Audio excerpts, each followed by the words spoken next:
entré dans une maison qui date d'avant-guerre et qui a un cachet particulier parce qu'elle a un fort caractère de manoir anglais. Et la chance a été que quand j'étais venu en Belgique, donc à la fin de l'an 2000, eh bien figurez-vous que les maisons ne valaient pas très cher. Et j'ai acheté cette maison, je crois que je l'ai payée 1 200 000 euros. 1 200 000 euros. Oui.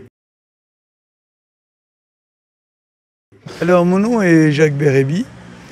Voilà, je suis un vieux jeune monsieur. Donc je suis né en 1942. Je suis pied noir, je suis né en Tunisie. Je suis français, oui. Je suis fier de l'être.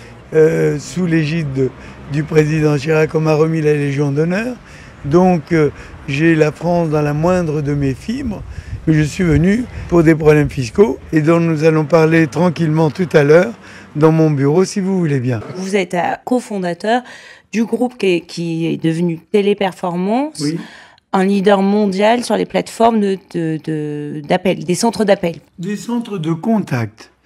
Et nous avons le premier réseau mondial, le numéro 1 mondial. Christine, mon assistante, Christine Tiquin. Voilà. Est-ce que je peux vous donner aussi tout l'argent pour le personnel de maison, oui. leur ticket, je peux oui. Voilà, asseyez-vous. Merci. Est-ce que vous voulez boire quelque chose? Oh, ça va aller. Est-ce qu'on peut donner une estimation de votre fortune ou pas? Non. Plusieurs dizaines de millions, oui. 100, non. Est-ce qu'on est riche à 2 millions? À 10 millions? J'en sais rien. Est-ce qu'on est riche à 50 millions? J'en sais rien. Maintenant, je voudrais définir la France.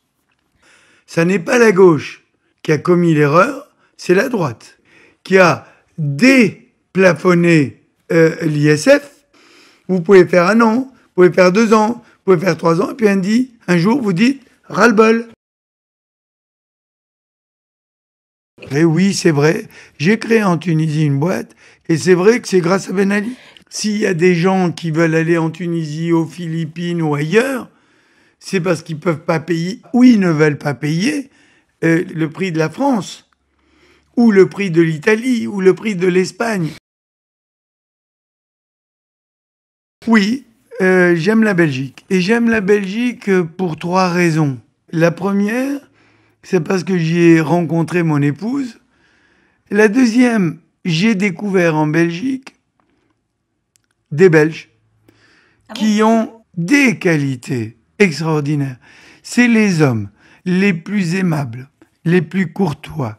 Ils adorent les réunions d'amitié, de convivialité. Nous sommes obligés avec mon épouse de refuser en permanence des dîners. Sans ça, on ne mangerait jamais chez nous. J'ai découvert aussi dans ce pays quelque chose de très important. Il n'y a pas de méchanceté et il n'y a pas d'envie malsaine. Oui, salaud, t'es voleur, machin. Non, rien. Le meilleur modèle, c'est notre président de la République actuelle qui a quand même déclaré que ses ennemis, c'était les riches. Est-ce que vous imaginez le président de la SNCF dire « Mes ennemis, c'est les locomotives, je vais avoir que des wagons ». Je vous demandais déjà si vous pourriez venir me décrire ce qu'il y a dans votre bureau quand même. Il y a d'abord un très très beau coq que j'ai acheté un jour en Allemagne. Et pour moi, c'est le petit coq français que je veux rester. Il y a un bateau.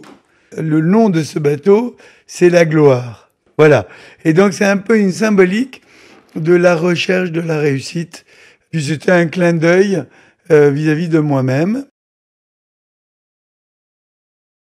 Vous savez, j'ai pour coutume de dire que je suis orphelin de France. Donc, je ne suis pas parti de gaieté de cœur. Je suis parti parce que, démarrant pauvre, ayant construit quelque chose, j'avais envie que mes enfants et mes petits-enfants en profitent et non pas qu'on me spolie, qu'on me vole. Je n'ai pas envie. Ça suffit. Réveillons-nous. Réveillons-nous. On me qualifie souvent d'un homme multiple. Est-ce que c'est dû au fait que je sois Gémeaux?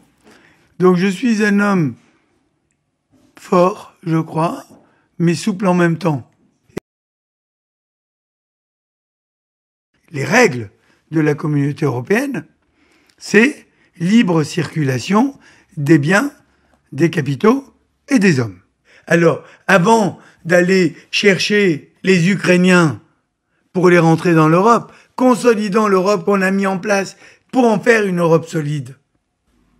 Les pays doivent devenir des régions. On doit avoir un passeport européen. On doit avoir des gouverneurs de région. Alors le président de la République française devient gouverneur de la France. Oui, alors dans ce cas-là, l'Europe.